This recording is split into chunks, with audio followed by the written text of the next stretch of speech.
ವೇಗವಾಗಿ ಓಡ್ತಾ ಇದೆ ಜಗತ್ತಿನ ಜೊತೆಗೆ ನಾವು ಕೂಡ ಹೊಂದಿಕೊಂಡು ಹೋಗಬೇಕು. ತಂತ್ರಜ್ಞಾನದ ಜೊತೆಗೆ ನಾವು ಕೂಡ ಹೊಂದಿಕೊಂಡು ಹೋಗಬೇಕಾಗತ್ತೆ.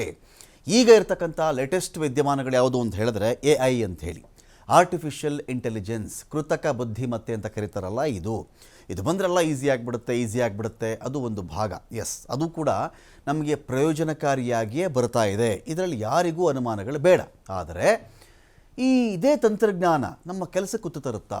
100 ಜನ ಮಾಡ್ತಕ್ಕಂಥ ಕೆಲಸವನ್ನು ಇಬ್ಬರು ಮಾಡಿದ್ರೆ ಸಾಕಾಗುತ್ತಾ? ಈ ತಂತ್ರಜ್ಞಾನ ಇದ್ದುಬಿಟ್ರೆ 100 ಜನ ಮಾಡೋ ಕೆಲಸಕ್ಕೆ ಇಬ್ಬರು ಸಾಕು, 1000 ಜನ ಮಾಡ್ತಕ್ಕಂಥ ಕೆಲಸಕ್ಕೆ ಒಂದು 20 ಜನ ಸಾಕು. ಈ ರೀತಿ ಕಥೆ ಆಗಿಬಿಟ್ಟಾಗ ಎಷ್ಟು ಕೋಟಿ ಜನಗಳ ಉದ್ಯೋಗಕ್ಕೆ ಕುತ್ತು ಬರುತ್ತೆ.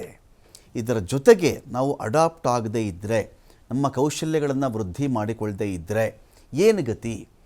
ಡಾಕ್ಟರ್ ಮಾಡೋ ಕೆಲಸನೂ ಮಾಡುತ್ತೆ ಅಂತ ಹೇಳುತ್ತೆ AI, ಎಂಜಿನಿಯರ್ ಮಾಡೋ ಕೆಲಸನೂ ಮಾಡುತ್ತೆ ಅಂತ ಹೇಳುತ್ತೆ, ಇನ್ನಾರು ಇಂಟೀರಿಯರ್ ಡಿಸೈನಿಂಗ್ ಮಾಡ್ತಾರೆ ಅವ್ರ ಕೆಲಸನೂ ಮಾಡುತ್ತೆ ಅಂತ ಹೇಳುತ್ತೆ, ಡಿಸೈನಿಂಗ್ ಯಾವುದೋ ಇರುತ್ತೆ ಅದನ್ನೂ ಮಾಡುತ್ತೆ. ಇದು ನಿಮ್ಗೆ ಯಾವುದೋ ಇಮ್ಮಿಡಿಯೇಟಾಗಿ ಒಂದು ಪಿಕ್ಚರ್ ಬೇಕು, ಒಂದು ಇಮೇಜ್ ಬೇಕು, ಒಂದು ಸಂದರ್ಭವನ್ನು ನೀವು ವಿವರಿಸಿದ್ರೆ ಸಾಕು.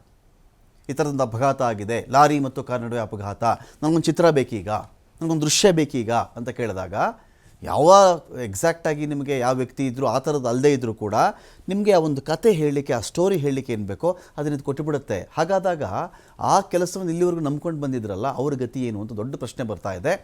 ಇಡೀ ಈ ಒಂದು ಕಾರ್ಯಕ್ರಮದಲ್ಲಿ AI ತಂತ್ರಜ್ಞಾನದ ಕಾರಣದಿಂದಾಗಿ ಯಾರಾದರೂ ನಿಮ್ಮ ಮಕ್ಕಳು ಎಂಜಿನಿಯರಿಂಗ್ ಓದ್ತಾ ಇದ್ದಾರಾ, ಮೆಡಿಕಲ್ ಮಾಡ್ತಾ ಇದ್ದಾರಾ, ಯಾವ್ದಾದ್ರು ಬೇರೆ ವೃತ್ತಿಯನ್ನು ಮಾಡ್ತಾ ಇದ್ದಾರಾ, ಆ ವೃತ್ತಿಯ ಹಣೆ ಬರಹಗಳು ಬಿಕಾಸ್ ಆಫ್ AI, ಇದರ ಕಾರಣದಿಂದಾಗಿ ಏನಾಗುತ್ತೆ ಅಂತ ಪ್ರಶ್ನೆ ಇದೆ ಇಲ್ಲಿ.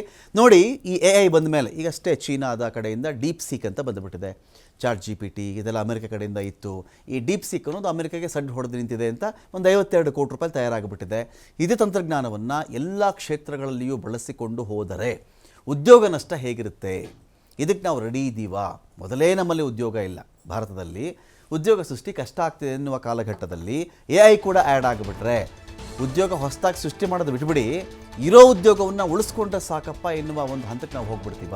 9 ಕೋಟಿ ಉದ್ಯೋಗ ನಷ್ಟ ಆಗುತ್ತೆ ಅಂತ ಹೇಳಲಾಗ್ತಾ ಇದೆ. ಹೊಸ ತಂತ್ರಜ್ಞಾನದ ಕಾರಣದಿಂದಾಗಿ ಜಗತ್ತಿನಲ್ಲಿ ಮುಂದೆ ಏನಾಗುತ್ತೆ? ಹಾಗಾದರೆ ಓದು ಬರಹ ಗೊತ್ತಿರ್ತಕ್ಕಂಥವರೇ, ಬುದ್ಧಿವಂತರೇ ಉದ್ಯೋಗ ಇಲ್ಲದಂತೆ ಆಗಿಬಿಡ್ತಾರಾ? ತಲೆಗೆ ಕೆಲಸ ಕೊಡ್ತಾರಲ್ಲ, ಬರೀ ಬುದ್ಧಿಶಕ್ತಿಯಿಂದ ಮಾಡುವಂಥ ಕೆಲಸಗಳು, ಕುತ್ತಿಗೆಯ ಮೇಲ್ಭಾಗದಲ್ಲಿ ಇಂತಹವರೇ ಕೆಲಸ ಕಳ್ಕೊಳ್ಳೋ ಚಾನ್ಸಸ್ ಜಾಸ್ತಿ ಇರುತ್ತಾ? ದೈಹಿಕ ಶ್ರಮಕ್ಕೆ, ಕೌಶಲ್ಯಗಳಿಗೆ ಆ ಥರದ್ದು ಒಂದು ಯುಗ ಶುರುವಾಗಿಬಿಡುತ್ತಾ? ಏನು ಬೇಕಾದರೂ ಮಾಡಬಹುದು. ಆಹಾರ ತಯಾರು ಮಾಡೋಕ್ಕಾಗಲ್ವಲ್ಲ ಅದ್ರ ಕೈನಲ್ಲಿ, ಅಂದರೆ ಆಹಾರ ಸೃಷ್ಟಿ ಮಾಡೋಕ್ಕಾಗಲ್ವ, ರೈತನೇ ಬರಬೇಕು ಅಂತ. ಹಾಗೆ ಯಾವ ಸೆಕ್ಟರ್ಗಳಲ್ಲಿ ಮನುಷ್ಯ ಕೆಲಸವನ್ನು ಕಳ್ಕೊಳ್ತಾ ಹೋಗ್ತಾನೆ ಅಂತ ದೊಡ್ಡ ಪ್ರಶ್ನೆ ಇದೆ ಇಲ್ಲಿ. ಕಟ್ಟಡ ನಿರ್ಮಾಣ ಕಾರ್ಮಿಕರು ಕೂಡ ಎಷ್ಟೊಂದು ಜನ ಬೇಕು ಅಂತ ಬಂದಾಗ ಅಷ್ಟೊಂದು ಜನ ಬೇಕಿಲ್ಲಪ್ಪ, ಈ ಪ್ಲ್ಯಾನ್ ಮಾಡಿದ್ದೀನಿ, ಈ ಥರದ್ದು ಯಾರೋ ಒಂದಿಬ್ಬರು ಬಂದು ಇಲ್ಲಿ ಕಟ್ಟಿದ್ರೆ ಸಾಕು, ಆ ರೀತಿ ಆಗಿಬಿಟ್ರೆ ಅವರು ಕೂಡ ಕೆಲಸ ಇಲ್ಲದೆ ಪರದಾಡ್ತಾರೆ. ಹೊಸ ಟೆಕ್ನಾಲಜಿ ಅಂತ ಲಗ್ಗೆ ಇಟ್ಟಿರುವ AI ಕಾರಣದಿಂದಾಗಿ ಆಗುವಂಥ ನಷ್ಟ ಏನು? ನೋಡಿ, TV5ನಲ್ಲಿ AI ಕುರಿತಾದಂತಹ ಅದರ ಪರಿಣಾಮಗಳ ಕುರಿತಾದ ಲೆಕ್ಕಾಚಾರದ ಜೊತೆಗೇ ಪಿನ್ ಟು ಪಿನ್ ಡೀಟೇಲ್ಸ್ ಇರುತ್ತೆ. ಇಲ್ಲಿ AI ಅಂದರೆ ಏನಪ್ಪ ಅಂತ ಹೇಳಿದ್ರೆ, ಹೇಗೆ ಕೆಲಸ ಮಾಡುತ್ತೆ ಈ ಟೆಕ್ನಾಲಜಿ ಅಂತ ನೋಡಿದ್ರೆ ನಾವು ಮನುಷ್ಯನಿಗೆ ಕಂಪ್ಯೂಟರ್ ಮೂಲಕ ಸಹಾಯ ಮಾಡುವಂಥ ಹೊಸ ತಂತ್ರಜ್ಞಾನ ಅಷ್ಟೇ ಇದು. ಯಾವುದೇ ವಿಷಯದ ಬಗ್ಗೆ ನೀವು ಕೇಳಿ, ನಾವು ಮಾಹಿತಿಯನ್ನು ಕೇಳಿದ್ರೆ ಸಾಕು, ಕ್ಷಣ ಮಾತ್ರದಲ್ಲಿ ನಮಗೆ ಅರ್ಥ ಆಗುವಂತೆ ನಮ್ಮ ಫ್ರೆಂಡೇ ನಮ್ಮ ಜೊತೆಗೆ ಒಬ್ಬ ಪಕ್ಕದಲ್ಲಿ ಕುಳಿತುಕೊಂಡು ಅದ್ರ ಬಗ್ಗೆ ನಮಗೆ ಮಾರ್ಗದರ್ಶನ ಮಾಡುತ್ತಿರುವಂತೆ, ಯಾಕೋ ಸುಸ್ತು, ನನಗೆ ಯಾಕೋ ಮೂಡ್ ಅಪ್ಸೆಟ್ ಆಗಿದೆ ಇವತ್ತು, ನನಗೆ ಯಾಕೋ ಕಾಲುಗಳ ಶಕ್ತಿ ಇಲ್ಲ, ನನಗೇನೋ ತಲೆನೋಯ್ತಾ ಇದೆ ಅಂತ ಹೇಳಿದ್ರೆ ಸಾಕು, ನಿಮಗೆ ಅದಕ್ಕೆ ಅದು ಸಜೆಷನ್ಸ್ ಕೊಡೋಕ್ಕೆ ಶುರು ಮಾಡುತ್ತೆ. ತಲೆನೋಯ್ತಾ ಇದೆಯಾ, ನೀನು ನೀರು ಜಾಸ್ತಿ ಕುಡಿದಿದೆಯಾ, ಇವತ್ತು ನಿನ್ನ ದೇಹದ ನೀರು ಪ್ರಮಾಣ ಚೆಕ್ ಮಾಡ್ಕೊಂಡ್ಯಾ, ನೀನು ಈ ಥರ ಟ್ಯಾಬ್ಲೆಟ್ ತಗೋ ನೀನು ಅಂತ 100 ಸಜೆಷನ್ಸ್ ಬರುತ್ತೆ ಅದರಲ್ಲಿ.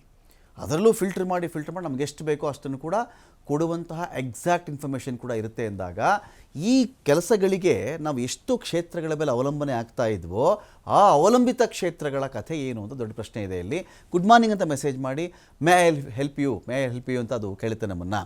ಮನುಷ್ಯನ ಪ್ರತಿನಿತ್ಯದ ಕೆಲಸಗಳ ಬಗ್ಗೆ ಪ್ರತಿ ಸೆಕೆಂಡ್ನಲ್ಲೂ ಕೂಡ ಇದು ಹೆಲ್ಪ್ ಮಾಡ್ತಾ ಹೋಗುತ್ತೆ. ನೋಡಿ, ಕಟ್ಟಡ ನಿರ್ಮಾಣ, ಮ್ಯಾನುಫ್ಯಾಕ್ಚರಿಂಗ್, ದೊಡ್ಡ ಕಟ್ಟಡ, ಫ್ಯಾಕ್ಟ್ರಿ ನಿರ್ಮಾಣ ಕೆಲಸದಲ್ಲಿ ಸಾವಿರಾರು ಕಾರ್ಮಿಕರಿಗೆ ಕೆಲಸ ಇರುತ್ತೆ.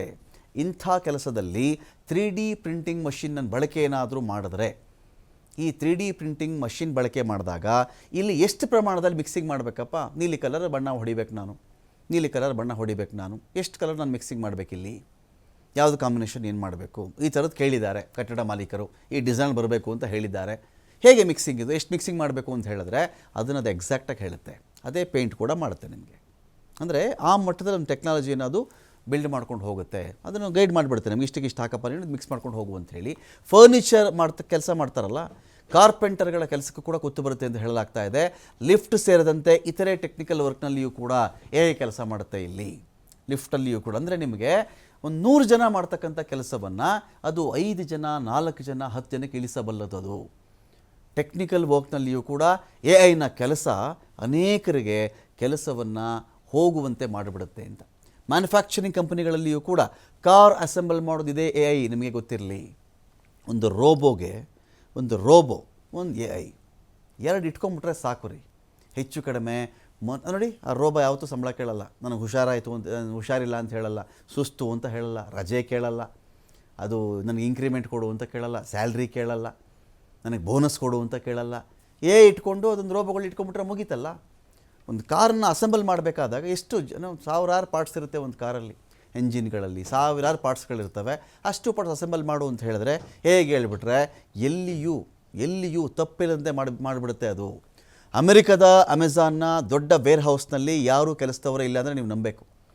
ಅಮೆರಿಕದ ಅಮೆಜಾನ್ನ ದೊಡ್ಡ ವೇರ್ ಹೌಸ್ನಲ್ಲಿ ಕೆಲಸಗಾರರೇ ಯಾರೂ ಇಲ್ಲ. ಅಲ್ಲಿ ಎಲ್ಲ ಕೆಲಸ ಮಾಡ್ತಾ ಇದೆ ಈಗ ಆಲ್ರೆಡಿ ಅಂತ. ಹೋಟೆಲ್ಗಳಲ್ಲಿ ಎಫೆಕ್ಟಿವ್ ಆಗಿ ರೋಬೋಗಳು ಕೆಲಸ ಮಾಡ್ತಾ ಇವೆ, ಊಟ ರೆಡಿ ಮಾಡ್ತಾ ಇವೆ. ಒಬ್ಬ ಮನುಷ್ಯ ಇವತ್ತು ಆಫೀಸಿಂದ ಮನೆಗೆ ಹೋಗಬೇಕಾದ್ರೆ ಮನೆಯಲ್ಲಿ ಒಂದು ಮಷಿನ್ ತಂದಿಟ್ಟು, ಆಧಾರಿತ ಮಷಿನ್ ತಂದಿಟ್ಬಿಟ್ಟು, ನನಗೀಗ ನಾನು ಒಂದು 20 ನಿಮಿಷದಲ್ಲಿ ಬರ್ತೀನಿ, ಅಷ್ಟೊತ್ತಿಗೆ ನನಗೆ ದೋಸೆ, ಇಂಥ ಪಲ್ಯ, ಇಂಥದ್ದು ಊಟ ನನಗೆ ಬೇಕು, ತಿಂಡಿ ಬೇಕು ಅಂತ ಹೇಳಿಬಿಟ್ರೆ, ಅದನ್ನು ಒಂದು ಮೆಸೇಜಲ್ಲಿ ಮಾಡಿದ್ರೆ ಮನೆಯೊಳಗಿರ್ತಕ್ಕಂಥ ತಂತ್ರಜ್ಞಾನ ಅದಕ್ಕೆ ಸಹಕರಿಸಿ ಅವನು ಬಂದ ತಕ್ಷಣ ಅವನಿಗೆ ಬೇಕಾಗಿರ್ತಕ್ಕಂಥ ಬಿಸಿ ಬಿಸಿ ದೋಸೆ ರೆಡಿ ಇರುತ್ತೆ. ಈ ಮಟ್ಟಕ್ಕೆ ಆಗಿಬಿಟ್ಟಾಗ ನಿಮಗೆ ಎಷ್ಟು ಸೆಕ್ಟರ್ಗಳಲ್ಲಿ ಜನ ಕೆಲಸ ಕೇಳ್ಕೊಳ್ತಾರೆ ಅಂತ ಒಂದು ಪ್ರಶ್ನೆ ಇದೆ ಇಲ್ಲಿ. ಊಟನೂ ರೆಡಿ ಮಾಡ್ತವೆ, ಸರ್ವಿಸ್ ಕೂಡ ಕೊಡ್ತಾವವು. ಅಮೆರಿಕದಲ್ಲಿ ಈಗಾಗಲೇ ರೋಬೋಗಳು ಕೆಲಸವನ್ನು ಶುರು ಮಾಡ್ಕೊಂಡ್ಬಿಟ್ಟಿವೆ. ಬಟನ್ ಒತ್ತಿದ್ರೆ ಊಟ ರೆಡಿ ಆಗುತ್ತೆ, ಸಪ್ಲೈ ಕೂಡ ಆಗುತ್ತೆ. ಬರ್ಗರ್ ರೆಡಿ ಆಗಿಬಿಡುತ್ತೆ, ನಿಮಗೆ ಪ್ಯಾಕ್ ಆಗುತ್ತೆ, ಪಾರ್ಸಲ್ ಕೌಂಟರ್ಗಳಿಗೆ ಬರುತ್ತದು. ಹಾಗಾಗಿ ಒಟ್ಟಿನಲ್ಲಿ ರೆಸ್ಟೋರೆಂಟ್ನಲ್ಲಿ ಕೆಲಸ ಮಾಡ್ತಾರಲ್ಲ ಅವ್ರ ಗತಿ ಏನು? ಹಾಗಾದರೆ 100 ಜನ ಹುಡುಗರು ಕೆಲಸಕ್ಕೆ ಇದ್ರು ಅಂತ ಅಂದ್ಕೊಳ್ಳಿ, ರೆಸ್ಟೋರೆಂಟ್ನಲ್ಲಿ 10 ಜನ ಸಾಕಾಗ್ತಾರೆ ನಿಮ್ಗಾಗ. 90 ಜನಕ್ಕೆ ಕೆಲಸ ಹೋಯಿತು ಅದರ ಅರ್ಥ ಅಂಥೇಳಿ. ಕೆಲಸ ಕೂಡ ಹೋಗುತ್ತೆ. ಮೆಕ್ಡೊನಾಲ್ಡ್ಸ್, ಪಿಜ್ಜಾ ಹಟ್, ಡಾಮಿನೋಸ್ನಲ್ಲಿ ಈಗಾಗಲೇ 1 ಟಚ್ ಮೂಲಕ ಸೆಲ್ಫ್ ಆರ್ಡರ್ ಮಾಡಬಹುದಾಗುತ್ತೆ. 1 ಟಚ್ ಅಷ್ಟೇ. ಹೋದ್ರ ನೀವು ಒಂದು ಬಟನ್ ಒತ್ತಿದ್ರ ನಿಮ್ಮ ಪಾರ್ಸಲ್ ಅಲ್ಲಿ ಬಂದು ಬಿತ್ತ, ರೆಡಿ ಆಯಿತಾ, ತೊಗೊಂಡ್ರೆ ಹೊರಟ್ರ. ಸೆಲ್ಫ್ ಆರ್ಡ್ರ್ಗಳನ್ನು ಕೂಡ ಅಲ್ಲಿ ತೊಗೊಳ್ತಾ ಇರ್ತವೆ ಅವು. ಕೇವಲ ಕಿಚನ್ನಲ್ಲಿ ಒಂದು 3 ಜನ ಮಾತ್ರ ಇರ್ತಾರೆ, ಅವರನ್ನು ಕೂಡ ಆಗಾಗ ರಿಪ್ಲೇಸ್ ಮಾಡ್ತಾ ಇರ್ತಾರೆ. ಅಮೆಜಾನ್ನ ಮತ್ತೊಂದು ಐಡಿಯಾ ಇದೆ ಇಲ್ಲಿ, ಎಲ್ಲ ವಸ್ತುಗಳನ್ನು ಡ್ರೋನ್ನ ಮೂಲಕ ಪಾರ್ಸಲ್ ಕೊಡೋದು. ಡ್ರೋನ್ ಡೆಲಿವರಿ ಸಕ್ಸಸ್ ಆಗಿಬಿಟ್ರೆ ಡೆಲಿವರಿ ಬಾಯ್ಗಳ ಕೆಲಸ ಹೊರಟೋಗ್ಬಿಡುತ್ತೆ ನಿಮಗೆ. ಇನ್ನು ಡ್ರೈವರ್ಲೆಸ್ ಟ್ರಕ್ ಬಂದುಬಿಟ್ಟಿವೆ ಆಲ್ರೆಡಿ. ಡ್ರೈವರ್ಗಳೇ ಬೇಕಾಗಿಲ್ಲ ಆ ಟ್ರಕ್ಗೆ. ಡ್ರೈವರ್ ಇತ್ತು, ಅವ್ನು ನಿದ್ರೆ ಮಾಡಿಬಿಡ್ತಾ ಇದ್ದ, ಮಂಪ್ರು ಬರ್ತಾಯಿತ್ತು, ಆಕ್ಸಿಡೆಂಟ್ ಮಾಡಿಬಿಡ್ತಾ ಇದ್ದ, ಸರಿಯಾಗಿ ಕೆಲಸ ಮಾಡ್ತಿರಲಿಲ್ಲ, ಗಲಾಟೆ ಮಾಡ್ತಿದ್ದ, ಏನೋ ಒಂದಷ್ಟು ಇರುತ್ತಲ್ಲ ಮಾಲೀಕಂದು, ಅವ್ರ ಮೇಲೆ ಕಂಪ್ಲೇಂಟ್ಗಳು. ಡ್ರೈವರೇ ಇಲ್ಲ ಅನಿಸ್ಬಿಟ್ರೆ ಡ್ರೈವರ್ ಕೆಲಸ ಹೋಯ್ತು ಅಲ್ಲಿಗೆ. ಈ ರೀತಿಯಲ್ಲಿ ಡ್ರೈವರ್ಗಳು ಇಲ್ಲದೆ ಇರ್ತಕ್ಕಂಥ ಟ್ರಕ್ ಬಂದುಬಿಟ್ಟಿವೆ. ಡ್ರೈವರ್ ಇಲ್ಲದೆ ಇರ್ತಕ್ಕಂಥ ಕಾರ್ ಕೂಡ ಬಂದಿವೆ. ಅಮೆಜಾನ್, ಸ್ವಿಗ್ಗಿ, ಫ್ಲಿಪ್ಕಾರ್ಟ್, ಝೊಮ್ಯಾಟೊ, ಝೆಪ್ಟೊ ಡೆಲಿವರಿ ಬಾಯ್ಗಳ ಕೆಲಸ ಅಲ್ಲಿಗೆ ಏನಾಗುತ್ತೆ?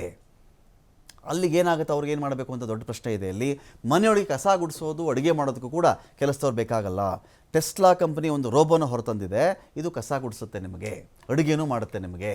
AI ಹಿಂದೆಯೇ ಜನ ಇವಾಗ ಯಾಕೆ ಬಿದ್ದಿದ್ದಾರೆ? ಇದು ಬಹಳ ಇಂಟ್ರೆಸ್ಟಿಂಗ್ ವಿಚಾರ. ಇದು AI ಏನೇನು ಮಾಡಬಲ್ಲದು ಅಂತ. ಈಗ ನಾನು ಚಾಲಕರ ಕೆಲಸದ ಬಗ್ಗೆ ನಿಮ್ಗೆ ಹೇಳ್ತಾ ಬರ್ತಾ ಇದ್ದೆ.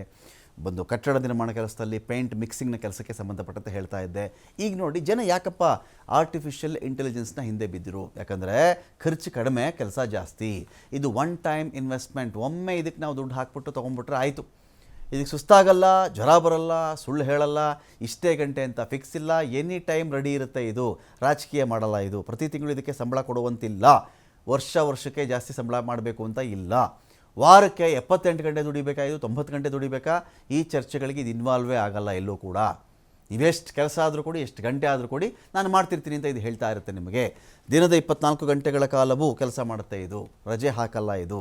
ಬಿಲ್ಡಿಂಗ್ ಕೆಲಸ, ಮೈನಿಂಗ್ ಕೆಲಸದಲ್ಲಿ ಕಾರ್ಮಿಕನಿಗೆ ಸಮಸ್ಯೆ ಅನ್ನೋದೇ ಇರಲ್ಲ. ಸಿಯಾಚಿನ್ ಅರಣ್ಯ ಪ್ರದೇಶ, ಗುಡ್ಡಗಾಡು ಪ್ರದೇಶಗಳಲ್ಲಿಯೂ ಕೂಡ ರೋಬೋಗಳನ್ನು ಕಳಿಸಬಹುದು. ಭಾರತೀಯ ಸೇನೆ ಗಣರಾಜ್ಯದ ದಿನದಂದು ಆರ್ಮಿಗೆ ಸೇರುವ ರೋಬೋಗಳನ್ನು ಕೂಡ ತೋರಿಸಿದೆ ಇದು.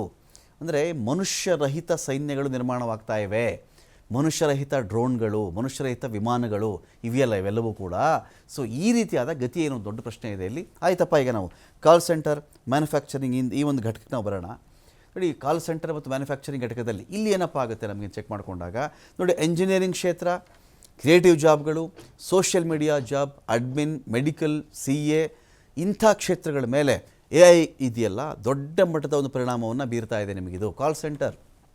ಕಾಲ್ ಸೆಂಟರ್ಗಳಲ್ಲಿ 5 ವರ್ಷಗಳ ಹಿಂದೆಯೇ 70% ಜನ ಕೆಲಸವನ್ನು ಮಾಡ್ತಾಯಿದ್ರು.